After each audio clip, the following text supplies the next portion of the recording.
Saudara-saudari terkasih, jumpa kembali dalam Lentera Sabda Minggu 11 Februari 2024 yang merupakan hari Minggu biasa yang ke-6.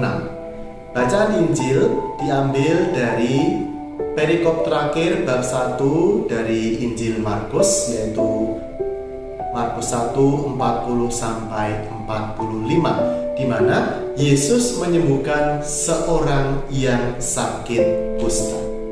Kita baca beberapa ayat yang inspiratif bagi kita.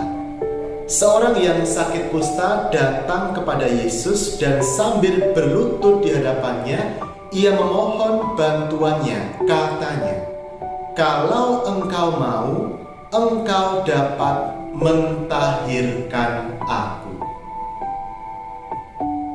Rumusan permintaan atau rumusan doa dari si kusta ini sangat inspiratif. Diawali dengan apa? Kalau engkau mau. Artinya si kusta ini berpasrah kepada Yesus.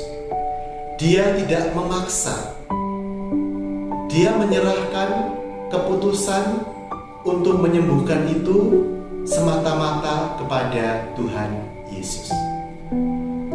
Bagaimana dengan doa-doa kita? Bagaimana dengan sikap kita terhadap Tuhan?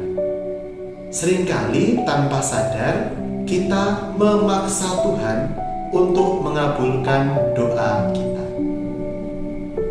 Mari belajar sikap kerendahan hati dan kepasrahan ini dari si sakit kusta dalam Injil hari ini.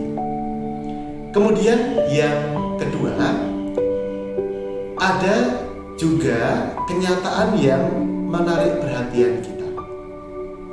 Setelah Yesus menyembuhkan si kusta, Yesus mengatakan, "Ingatlah, janganlah engkau memberitahukan apa-apa tentang hal ini kepada siapapun, tetapi pergilah, perlihatkanlah dirimu kepada imam, dan persembahkanlah untuk pentahiranmu persembahan yang diperintahkan oleh Musa sebagai bukti bagi mereka."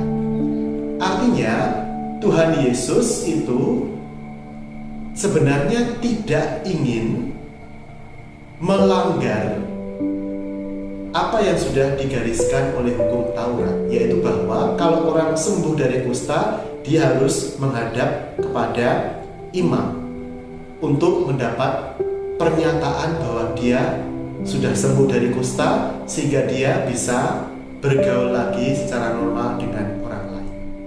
Yesus ketika melakukan kebaikan, Yesus tetap rendah hati juga. Jadi di sini kita melihat dua pribadi yang rendah hati. Si kusta ini rendah hati, dan juga Tuhan Yesus menunjukkan kerendahan hatian yang sama. Menariknya, si kusta ini sudah dilarang oleh Yesus untuk tidak menyebarkan berita, tetapi mungkin karena terdorong oleh rasa terima kasihnya, si kusta ini malah kemudian menyebarkan berita kemana-mana bahwa Yesus sudah menyembuhkan dia.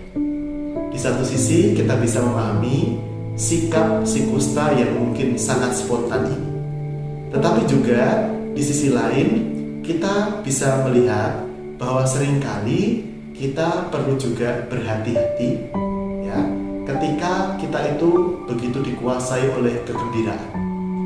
Karena euforia yang berlebihan itu juga bisa merepotkan.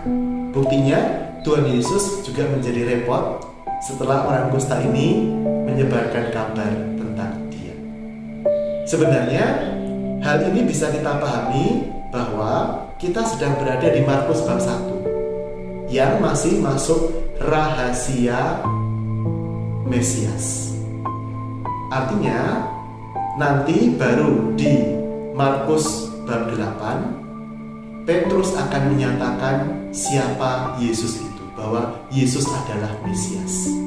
Jadi bukan berarti bahwa Yesus itu tidak ingin karyanya diwartakan, bukan, tetapi Yesus menunda dulu sampai nanti bab 8 ketika Petrus akhirnya menyatakan bahwa Yesuslah Sang Mesias itu.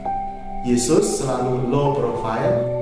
Yesus tidak ingin menonjolkan dirinya, tetapi terus berkarya untuk kebaikan. Keluarga kudus menyertai kita dan berkat Allah memberkati kita. Dalam nama Bapa dan Putra dan Roh Kudus.